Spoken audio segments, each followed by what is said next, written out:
Não entra. Vai entrar. Está carregando, ele está reconhecendo ali. É muito gozado que ontem não era assim. Uhum. Ah, publicando. Tá aí. Vamos lá. Ah, tá. Minha gente, estamos batendo um papo sobre o início do governo da Ratazania. O fim. O fim do Paraná e o início do segundo governo dele. Ele está privatizando a Copel. A Copel deixa de ser uma empresa dos paranaenses e passa a ser, como eles dizem, dos acionistas e do mercado. Mas não é só a privatização da Copel, né? A Assembleia recebeu lá um pacote. Só canalice, que eles jamais comentaram isso, não disseram na campanha, e ele fugia dos debates comigo, com a tolerância da justiça eleitoral, que me tirava do ar a cada momento. Então o Paraná foi ludibriado. Eu estou aqui, perdi a eleição, mas não perdi a vergonha na cara. Eu estou aqui fazendo a denúncia das barbaridades que o Rato faz com o Paraná. Nós não podemos aceitar isso, privatização das escolas. Eu construí 13 hospitais novos e reformei radicalmente mais outros. Cheguei a um total de 44 hospitais regionalizados, querem privatizar tudo. Também. Privatizar hospitais, privatizar escolas, privatizar a Copel. Eles querem tirar o povo do governo. Até as penitenciárias. Penitenciárias privatizadas. E os cemitérios também. Como diria o Guedes, Pablo Escobar, o chefe do narcotráfico no mundo, só foi liquidado quando saiu das penitenciárias que estavam privatizadas. Ele era dono da penitenciária e estava preso. Quando ele saiu, ele foi liquidado a tiros pela CIA americana e por outras coisas. É uma canalice total de coisas que não deram certo no mundo. Porque eles estão pensando o seguinte: o governo é de um grupo minoritário de empresários ricos e de fundos de investimento. O povo não conta mais. O povo não tem nenhuma importância. Eles não têm solidariedade, não têm amor pela população e nenhum compromisso com as pessoas. São negócios. Isso é um horror e, a meu ver, Ismael, é uma canalice. Ô, Requião, mas as privatizações, principalmente da Copel, pode ser que ele não consiga entregar, porque tem um governo novo, né? Mas eles querem fazer antes do governo assumir. Pode não dar tempo, porque tem a renovação de concessão, que depende do governo. A mesma coisa em relação ao pedágio, né? Que tem uma... Ele delegou para o governo federal. Vamos falar na renovação do concessão. Foz do Areia, a maior usina do Paraná. Ela está paga integralmente, não tem financiamento nenhum, ela é nossa, ela é do Paraná. Renova a concessão, privatiza. O grupo que privatiza paga uma quantia. O que ele faz com a tarifa? Ele quer, com uma tarifa, receber de volta o dinheiro pelo qual ele pagou a concessão e mais o seu lucro. Uma empresa que já está amortizada, chamam de energia velha, que já foi paga pelo Estado, que não deve nada, é extraordinariamente barata. Eles querem a solução mais cara. Isso é patifaria, minha gente, não dá certo no mundo. Vamos a exemplo do mundo. A França estatizou agora a sua empresa de energia elétrica, pesadamente. A Alemanha estatizou a energia elétrica e o petróleo. Até a Gazprom, que era de um grupo russo, foi estatizada pela França. Londres e Paris estão reestatizando, porque entraram na treta da iniciativa privada, o sistema de água e esgoto. Por quê? Porque estas empresas estratégicas atrapalham a iniciativa privada. Você que está me ouvindo, que tem uma empresa, você vai ter uma energia elétrica na mão de um grupo que quer cobrar de você o máximo possível para ganhar dinheiro. Isso prejudica a sua sobrevivência. Franklin Delano Roosevelt, quando foi presidente dos Estados Unidos, e foi por mais de uma vez, ele dizia o seguinte: a eletricidade é o insumo básico para qualquer produto que nós fazemos. Um sapato, uma máquina, um motor, uma roupa, a eletricidade funciona ali. E a eletricidade tem que ser pública e barata para viabilizar o funcionamento da iniciativa privada. Esses loucos transformam a eletricidade num chupa-cabra, que vai ficar caríssima, Ismael, para as famílias, e vai ficar impossível para as empresas privadas do Paraná. Vai haver desindustrialização, a demissão e tudo. Por quê? Porque elegeram um ratinho no governo do Estado. Riquelme, E a gente eu entrei de cabeça nisso, tentei evitar, coloquei minha candidatura, sabia da oposição indevida, maluca ao PT, provocada pela Globo, pela Lava Jato, mas eu tinha que colocar o meu nome nesse jogo para ajudar o Lula, para tirar o Bolsonaro e para abrir os olhos da população. Não consegui falar. Equião, aí a energia é mais do que negócio ali da pequena empresa, é conforto para as famílias, claro, para o qualidade de vida. E é negócio para muito trabalhador e empreendedor, né? Porque ele quer vender lá um crochê, lá ele precisa do WhatsApp, precisa de energia. O que nós fizemos? Aquela crise de 2007 e 2009, o mundo quebrando, os Estados Unidos em desespero. Eu coloquei no Paraná a energia mais barata do Brasil. Os mais pobres, no inverno pesado, eu dei energia de graça para que eles e os seus filhos pudessem tomar um banho quente numa manhã, antes de ir para a escola ou ir para o trabalho. Eu criei tarifas sociais, eu criei a energia da madrugada para as propriedades rurais. Um desconto de quanto por cento? 70% de desconto. E financiei a irrigação noturna. Com juros de quanto? 1% ao ano. Era só para a gente ter uma ideia das pessoas que entravam e poder ter um registro disso. Agora, nós não temos governo mais para você que está nos escutando. Só para os milionários, os grandes investidores, que são uma minoria absoluta, é 1% da população do Brasil e do mundo, os muito ricos. Então é um equívoco, o rato é de uma incompetência, de uma incapacidade total. Eu estou aqui, como na campanha, com a possibilidade da internet, abrindo o meu coração e as minhas ideias para você. O rato foge de tudo, ele não fala, ele se esconde, mas tem lá na Assembleia Legislativa 38 caras da base dele, que não dizem por que estão votando, mas votam. Cargos em comissão, emendas, nomeação de líderes de grupo. É uma vergonha o que se transformou o Paraná hoje. Aqui, ó, algumas participações que o Luciano de Ávila, o Wilson Pereira, o Carlos Orfei, Claudinei Bernardes, grande Requião, o rato está destruindo o paranaense, o governo do estado paranaense. Requião, você falou agora há pouco aí da internet. Lembra que a Copel era dona da fibra ótica e o rato vendeu, privatizou... Fibra ótica lucrativa. Toda a internet. Que eu pus em todas as escolas no Paraná, banda larga. Criei a TV Paulo Freire para ajudar os professores com material para a formulação de suas aulas. Foi vendida. Silêncio total da imprensa. Não teve um pio da Globo, não tem um pio de denúncia da patifaria que estão fazendo com a Copel, com as escolas, com a privatização da saúde pública. Eu construí 13 hospitais novos, reformei outros tantos, eu botei 44 hospitais maravilhosos funcionando no Paraná. Acabou tudo, estão privatizando tudo. Vou dar um exemplo terrível. Eles privatizaram os funcionários de base da educação. O salário desses Estou até perguntando aqui para você, o Claudinei Bernardes, o que você acha da privatização das escolas? Mas vamos lá. Eles privatizaram os funcionários de base, já foi no governo anterior. Esse governo está existindo até hoje, renova agora dia 1º de janeiro. Custava 300 milhões por ano em salários. Eles privatizaram. O salário dos funcionários continuou o mesmo, pequenininho assim. Mas o custo passou a 500 milhões. Então, os tais grupos donos da privatização que exploram o trabalho de funcionário ganharam 200 milhões. O rato acha isso bacana. E a nossa imprensa não diz nada. Eles querem a verba do governo no seu caixa, eles pensam em ganhar dinheiro. Espírito público desapareceu, solidariedade e amor pelas pessoas não existe mais.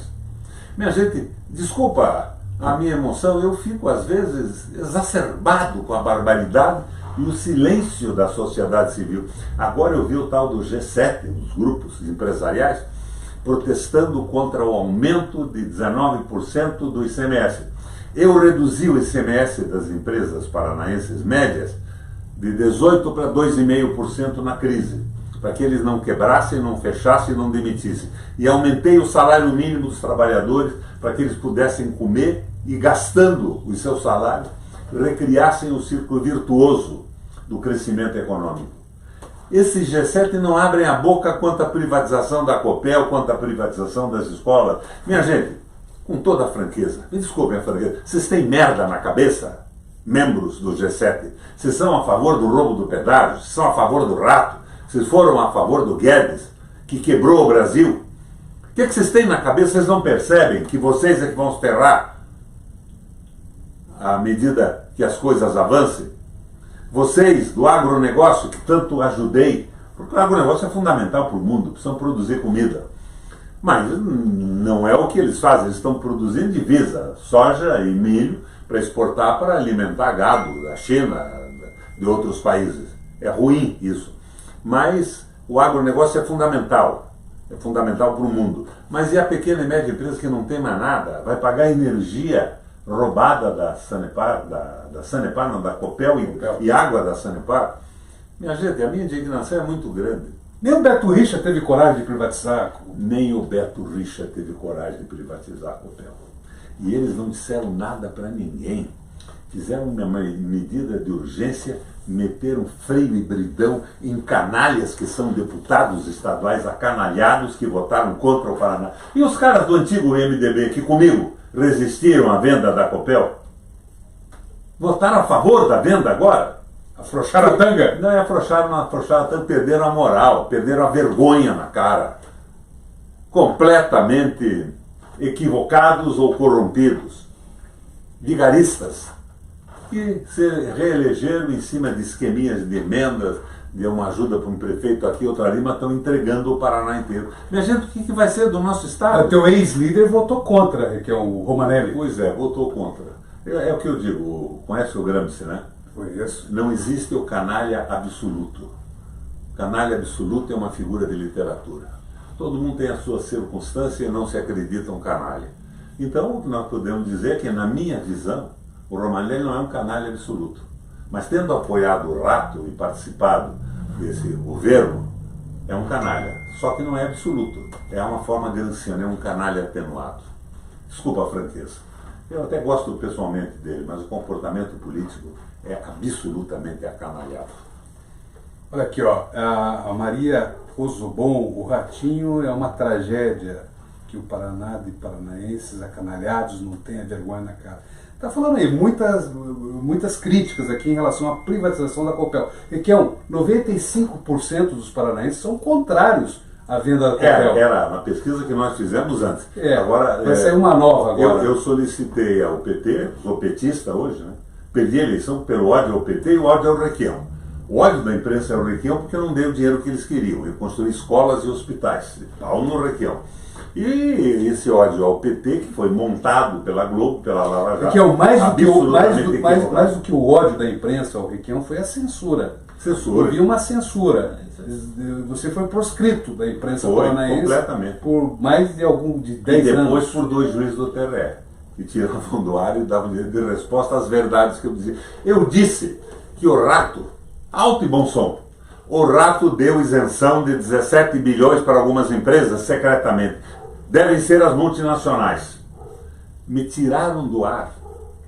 E quando acabou o horário eleitoral, eles julgaram e disseram, não, o Requião pode dizer, só que não tinha mais horário eleitoral. Que espécie de comportamento tem a juíza que tomou essa atitude? Como é que o tribunal encara isso?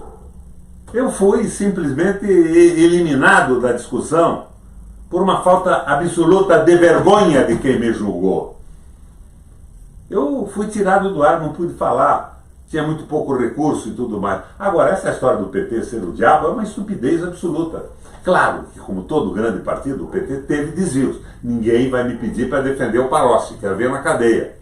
Mas o Lula foi incriminado e preso para roubarem a Eletrobras, para venderem a Copel, para venderem a Petrobras. É por isso, minha gente. Não tem nenhum cabimento. O PT do Paraná tem gente porreta, gente boa, que está aí votando contra esse governo que quer entregar o Estado. Sabe que não enxergam isso? Agora, eu perdi a eleição, mas eu estou aqui. Estou aqui na minha casa. Diziam que eu tinha uma aposentadoria de 450 mil reais por mês. Eu estou aposentado, Ismael. Eu ganho 3.372 reais por mês do INSS. Recebo pelo Itaú. Não tenho nenhuma aposentadoria pública. E tenho uma poupança de um cara que tem 81 anos de vida, que trabalhou a vida inteira como empresário, como industrial, como advogado. Vivo com algum conforto por algum tempo. Não vai ser por muito, não, um ano e pouco. Eu vou ter que abrir uma pizzaria, fazer uma loja para vender pastel numa esquina aí. Ou me dedicar novamente a advocacia é uma atividade empresarial. Eu moro nessa casa aqui, nós estamos falando aqui do sótão da garagem. Eu comprei isso há 44 anos pelo BNH. Nunca mudei de casa, fiz algumas reformas ao longo desses 44 anos. Nunca me incomodei em ganhar dinheiro. Eu, por uma tradição genética e familiar, acho que se você entra na política, você entra para os outros, como diz o Papa. É a atividade mais nobre que pode existir no mundo, a política. Porque você desiste do seu sucesso pessoal e joga a sua experiência, inteligência, o capital intelectual acumulado para melhorar a vida dos outros. Eu faço política, estou fazendo aqui com você, por solidariedade, por amor ao Paraná, a minha cidade de Curitiba e ao Brasil. Dinheiro nunca me impressionou, a vida é curta. Eu tenho 81 anos, só vou viver mais uns 40. E vou utilizar isso para esclarecer as pessoas e continuar nessa luta. Eles tentaram me desmoralizar porque não dei dinheiro para a imprensa e porque não deixei fazer patifaria. É uma coisa simplesmente terrível a que acontece na política paranaense hoje. No Brasil, de uma forma geral. Mas aqui passou do limite. Elegeram um ratinho governador de estado e o ratinho está entregando a Copel, está entregando a Sanepar, está entregando escola, está entregando hospitais. Quem se ferra, minha gente, é o povo.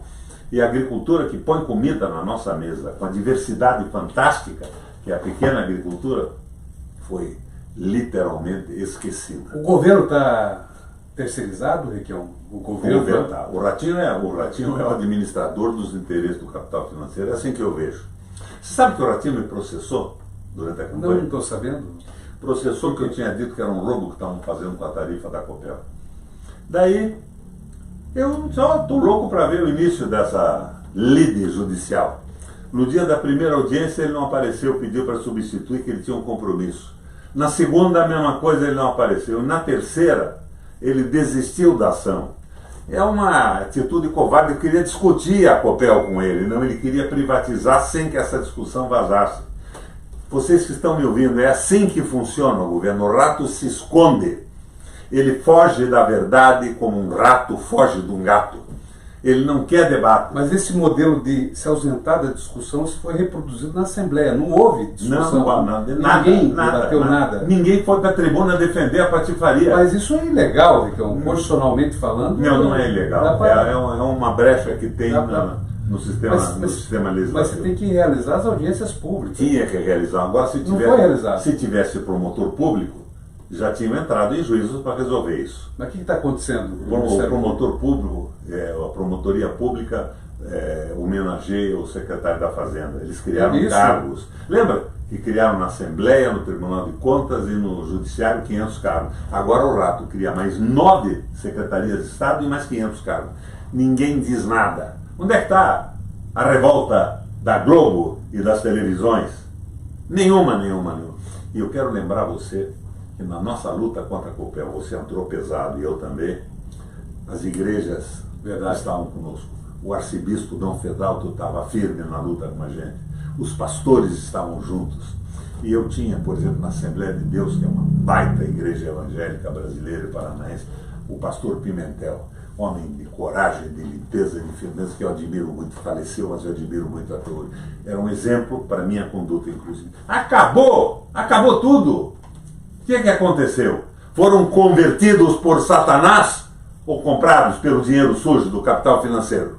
Eles estão fazendo hoje arminha, pastores, que estão fazendo arminha do Bolsonaro, fizeram na campanha. Claro que nem todos. Eles estão fazendo arminha porque perderam a alminha deles. Foi isso? Sem dúvida. Como é que podem defender uma política contra o povo que sacrifica as pessoas, que tira direito do trabalho, que diminui salário, em favor dos muito ricos, no mamon? Não se pode servir a Deus e a mamon. E mamon na Bíblia é uma palavra hebraica que quer dizer dinheiro. Nada mais, nada menos. O que estão conversando com a gente? O Jonas Ferreira diz: difícil a situação, só tem entreguista. O pessoal está aqui concordando. Ratinho no poder, um absurdo isso. Requião, governo do leite das crianças, o Claudinei falando programa. 320 programas sociais nós tínhamos, o rato não tem nenhum. Você lembra da história das casas para os idosos que eles votaram, o maior programa do Brasil? Sabe quantas casas tinham? 40. Mas foi para a televisão. E ninguém podia desmentir. Estavam protegidos pelo TRE, 2 juízes do TRE. Ó, Oswaldo Cutia Barreto, lá de Volta Redonda, dizendo que o Paraná, o Requião foi o melhor governador do estado. Salve Requião e Lula, presidente eleito. Aí estão falando também aqui, Requião, o Luciano, Requião e Lula. Lula é Requião. Então o pessoal tá... Eu vi a entrevista do Lula junto com a Gleice. Ele disse que a Gleice não vai ser ministra. Isso. Ele tem fundamento para isso. Pode haver uma divisão dentro do partido, luta pela liderança, e a Gleice foi fundamental na eleição do Lula. Pelo comportamento, pela inteligência, pela maneira com que ela administrou, inclusive, a Frente Ampla. Mas ele, perguntado quem ia ser para a Fazenda, ele disse, olha, não se preocupe com quem vai ser. O presidente eleito fui eu. E ele tem consciência hoje de por que ele foi afastado, preso, porque a Dilma foi afastada. Eles queriam entregar o nosso petróleo, eles queriam entregar a Eletrobras, eles queriam ferrar os trabalhadores, mas não deu certo. Eles achavam que, transformando o povo num povo semi-escravizado, eles iam conseguir que capitais estrangeiros viessem para cá, porque eles estariam ganhando dinheiro à custa da miséria dos trabalhadores. Mas a estabilidade política é tão grande que ninguém tem coragem de vir aqui, porque sabe que isso vai acabar agora. E eu e você temos confiança de que o Lula vai acabar com isso. O Lula não vai fazer os meus sonhos. Eu tenho uma formação política aprofundada. Hoje fui presidente do Parlamento Europeu Latino-Americano, na Bélgica, em Bruxelas. Fui presidente da seção brasileira do Par Latino e do Parlasul. Tinha escritório em Montevidéu e no Panamá. Eu vi o que acontecia no mundo, eu vi o que havia de certo, de errado, o que deu certo, o que deu errado. Eu tenho um sonho, mas o Lula tem que fazer o possível e sustentável. Não adianta ele fazer uma proposta radical que não possa ser sustentada na circunstância política do Brasil hoje. O Lula vai fazer isso, ele tem que fazer o melhor possível. Agora, o que é o fundamental dentro dessa frente ampla? Que ele não faça nunca menos do que o melhor possível. Porque esse pessoal que está ligado ao capital, que só pensa no próprio umbigo, no dinheiro e no que ganha, eles querem que haja uma continuidade na exploração do trabalho e das pessoas. Isso é uma coisa de uma boçalidade incrível. Então o Lula tem que fazer o melhor possível e sustentável, senão ele cai do governo. Mas ele não pode fazer menos do que o possível. Ele tem que dar um jeito na autonomia do Banco Central, que está cobrando juros absurdos, e juros que eles mesmos recebem e fixam. Ele tem que trazer a Petrobras para a subordinação aos interesses do Brasil. O sistema energético. Resolver o roubo da Eletrobras. Ele tem que fazer isso tudo. E tem que mexer na legislação trabalhista. O pessoal diz, não, tem que revogar. Eu acho que não tem que revogar. Revogar é perder tempo. Revogar é voltar como estava antes. Tinham muitas coisas erradas na legislação trabalhista brasileira. Ele tem que apresentar uma outra legislação, porque as formas de trabalho mudaram muito. Um exemplo, que até é do Lula. Quando ele fez aquela greve contra a ditadura militar no ABC, nós tínhamos 41 mil trabalhadores no setor automobilístico. Hoje tem 11. Automação, robotização. E hoje temos o Uber, os tais profissionais que não têm garantia nenhuma, não têm férias, não tem nada, mas são utilizados por um processo de internet internacional. É um trabalhador, né? É um trabalhador explorado, roubado. É. E alguns meio idiotas ainda que acham bom isso. Não, eles foram cooptados, né, pela disputa ideológica, dizendo que eles são empreendedores. Empreendedor de nada. Empreendedor de nada. São empregadinhos do capital internacional. Exatamente. Então o Lula tem que regularizar isso tudo, dar segurança à população brasileira, que tem filho, que tem neto, que tem família para sustentar e tudo mais. Eu acho que é por aí a coisa. Eu levo muita confiança nisso. Eu não acho que será um governo temerário. Nada de temeridade pela esquerda, não. É o possível e sustentável, mas nada de covardia com aliança com o capital financeiro que rouba o povo. Ô, Requião, para a gente ir fechando aqui, quero saber de você o que você está achando da Copa, dos Jogos da Copa. A seleção brasileira ontem foi uma tragédia. Os caras não tinham o GPS no pé. Eles, uma ofensiva boa, forma física boa, eles estavam lá na área dos Camarões. Mas parece até que essa seleção foi selecionada para entrar em campo pelo Bolsonaro e pelo Mourão. Camarões, o Camarão atravessou na garganta deles outra vez. Meu Deus, que tragédia que foi esse jogo. Mas você me falou agora há pouco de uma declaração do Neymar, o que ele disse? O Neymar, não fui eu que falei do Neymar. Foi o Neymar disse que ele, se tivesse em campo, pelo menos 3 gols ele tinha feito. Mas errava o chute na boca do gol. Também era um joguinho também que não tinha muita importância, né? Não tinha importância, mas eles pouparam, o Tite poupou. Um pontinho a menos para o Brasil. Continuou líder, né? Ou seja, o Tite não poupou, o Tite fez uma asneira. Desmoralizante para todos nós. Era um timezinho extraordinariamente fraco.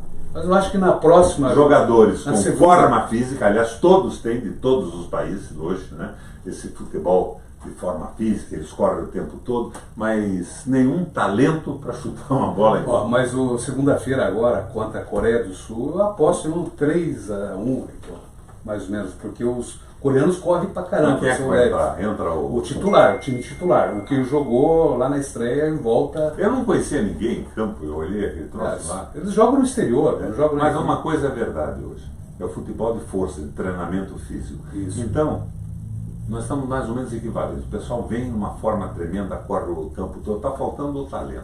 Falta um Pelé, falta um Didi, falta um... Exatamente, um craque mesmo. Um craque. Um finalizador. É um finalizador. E que saiba acertar entre as tralhas. Batedor de falta, não tem um batedor de falta. Uma coisa terrível. Tem um. Mas foi uma vergonha a escalação do time.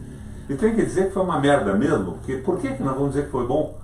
Não troço que nos decepcionou brutalmente. Que joguinho medíocre. Os últimos comentários aqui para a gente ir encerrando. Então, olha aqui, o Jonas, muitos vendendo a alma para Mamon. O Carlos Orlafei diz que lembrando e relembrando, hoje nós temos o pedágio mais barato que Minas, São Paulo e Santa Catarina. Foi graças a você, Requião, que fez que a Copel participasse do leilão, forçando assim o preço. Nós botei a Copel nos últimos leilões para baixar o preço, consegui.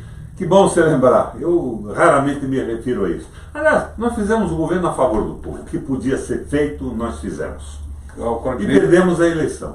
O Claudinei dizendo que saudade do senhor governador Requião, a Katrina Sabres, Ratazana acabando com o Paraná, o Lucas, a pobreza e a miséria proposital, tudo para chantagear o povo, aceitar um trabalho em péssimas condições e salários miseráveis. Pois é. É isso que ele dá lucros fantásticos para grupos econômicos. O Rato pagou outro dia um precatório da Serra Almeida, 1.400 bilhões. Que horror. Quando eu era governador, me falaram nisso, eu disse, parem, eu jamais vou aceitar esse jogo.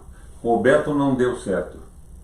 Imagina se isso foi objeto da tradicional comissão de pessoas. Quanto teria valido uma comissão para um pagamento desse tamanho? 300 milhões?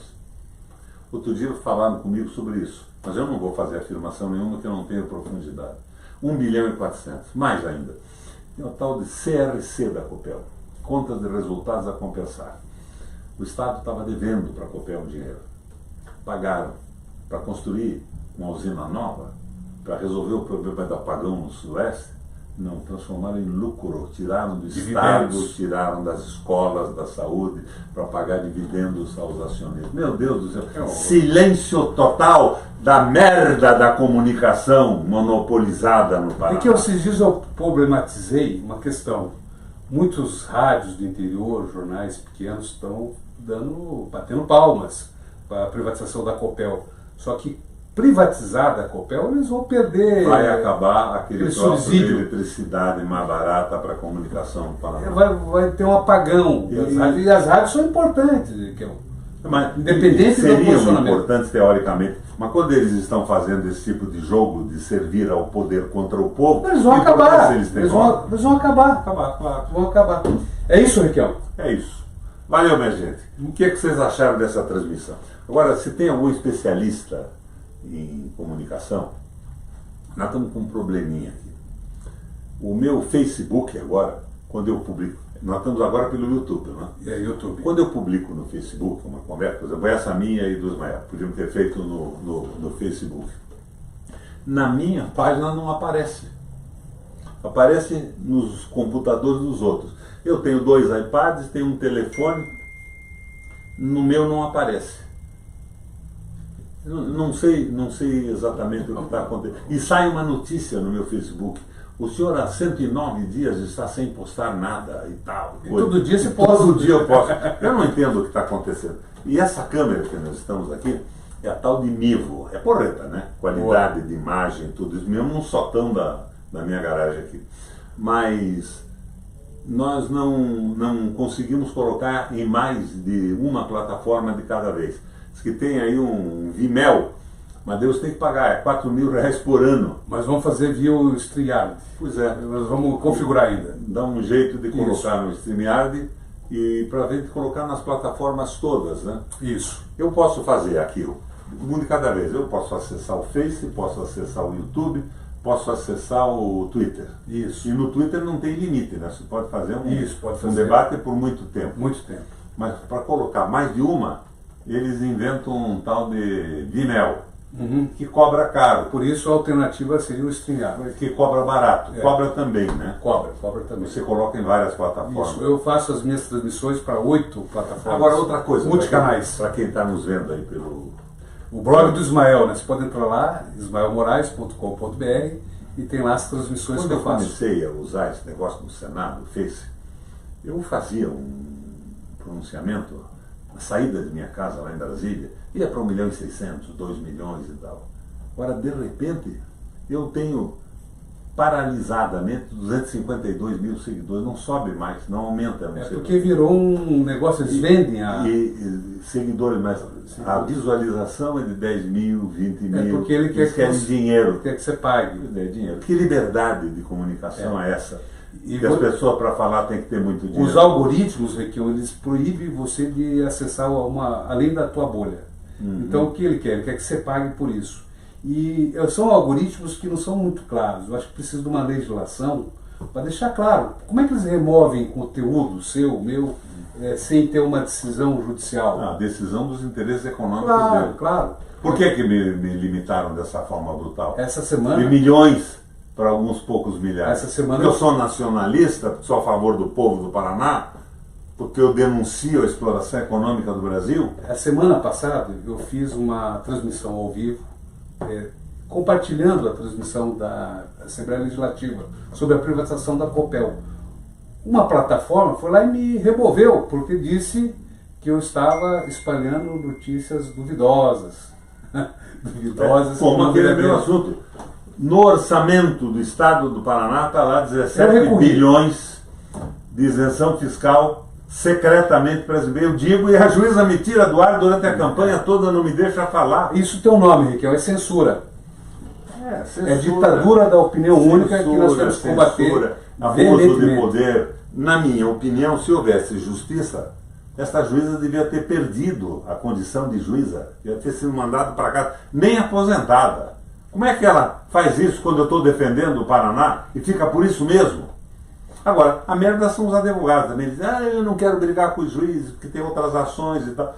Não é assim. Nós temos que cobrar justiça. Eu sou autor da lei de abuso de autoridade. É uma lei boa, só que ela é julgada por juízes. Daí entra na panela corporativa. Minha gente, valeu. Obrigado. Tchau. Abraço.